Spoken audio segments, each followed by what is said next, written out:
आपको माइग्रेन है, सिर दर्द की समस्या है और आप यदि कोई लगातार इलाज लेते हैं या आप इलाज ना भी ले रहे हैं और आप फीमेल हैं, तो फिर आपको एक बात क्लियरली समझनी चाहिए कि माइग्रेन के पेशेंट को कॉन्ट्रासेप्टिव देना उसके जीवन के साथ खिलवाड़ करने वाली बात है।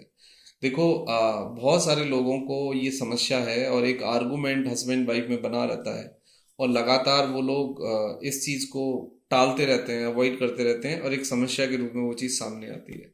देखो, यदि फीमेल को पीसीओडी है, पीसीओएस है, यदि फीमेल को थायराइड का प्रॉब्लम है या फिर माइग्रेन की समस्या है, तो इन तीनों कंडीशंस में किसी भी तरह का कोई भी कॉन्ट्रासेप्टिव्स देना नुकसानदायक है, क्योंकि आपको बेसिक बुनियादी बात समझनी होगी। यदि माइग्रेन है तो भी हार्मोनल ट्रिगर है, यदि पीसीओडी पीसीओएस है और यदि हाइपोथायराइडिज्म है तो भी हार्मोनल इम्बैलेंस है, या फिर आपकी मेंस्ट्रुअल साइकिल में कोई गड़बड़ है, तो कहीं ना कहीं ये चीज़ें प्रॉब्लम्स करती हैं। देखो, दुनिया भर में बहुत सारी गायनी ये बात बोलती हैं कि कॉन्ट्रासेप्टिव सेफ हैं, आजकल बहुत अच्छे कॉन्ट्रासेप्टिव्स हैं। ये बात बहुत ठीक है कि भाई कॉन्ट्रासेप्टिव्स आजकल बहुत बेटर आए हैं, पहले से कॉन्ट्रासेप्टिव्स के साइड इफेक्ट आजकल कम हैं।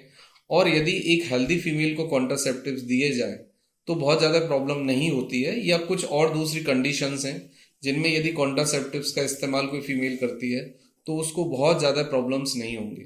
लेकिन क्योंकि कॉन्ट्रासेप्टिव इटसेल्फ एक हार्मोन्स है, कोई भी रेडीमेड सिंथेटिक हार्मोन शरीर के अंदर डालना कुछ ना कुछ साइड इफेक्ट जरूर प्रोड्यूस करता है, जैसे कि ऑस्टियोपोरोसिस, अर्ली ऑस्टियोपोरोसिस का आना, मूड डिसऑर्डर और एंजाइटी, फिर वेट कुछ लोगों में समस्या हो सकता है।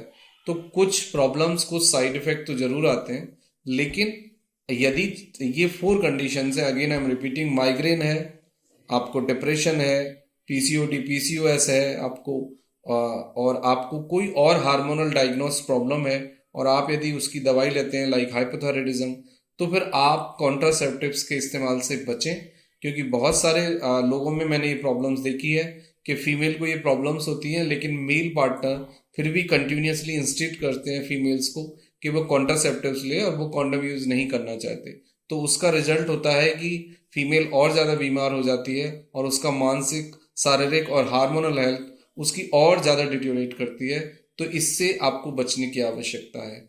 यदि आपको लेना भी है तो फिर डॉक्टर से, फिजिशियन से या गायनी से आप बात करें, अपनी ये प्रॉब्लम्स को उसके सामने रखें, और उसके बावजूद भी if gynae is feel is completely safe, ऐसा उस कैटेगरी की दवाई है, तो वो आपको दे सकती हैं। अब मैं दूसरी बात पे आता हूँ कि यदि आपने इन दवाइयों का इस्तेमाल किया और यदि आपको माइग्रेन है या आपको डिप्रेशन है या आपको एंजाइटी है या आपको मेंस्ट्रुअल प्रॉब्लम है, आपको पीसीओडी पीसीओएस है, तो आपकी जो प्रॉब्लम है और ज़्यादा कॉम्प्लिकेटेड होगी, मल्टीपल प्रॉब्लम्स आप फेस करेंगे और आपको कुछ ना कुछ और दूसरे डिसऑर्डर बॉडी में शुरू हो जाएंगे। जैसे कि आपको गांठ बन सकती है, आपको बहुत जल्दी जॉइंट पेन का प्रॉब्लम आ सकता है, हेयर फॉल हो सकता है, स्किन ड्राई हो सकती है, मूड स्विंग हो सकता है, और दूसरे कुछ और आपके ब्लड रिलेटेड डिसऑर्डर भी सामने आ सकते हैं।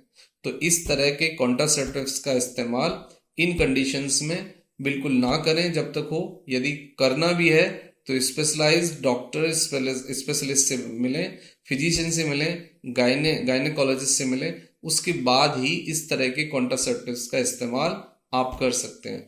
अदरवाइज यदि आप अवॉइड करें, इनसे बचें, तो आपके लिए बहुत बेटर है, और ना किया जाए तो इससे अच्छी कंडीशन आपके स्वास्थ्य के लिए नहीं हो सकती।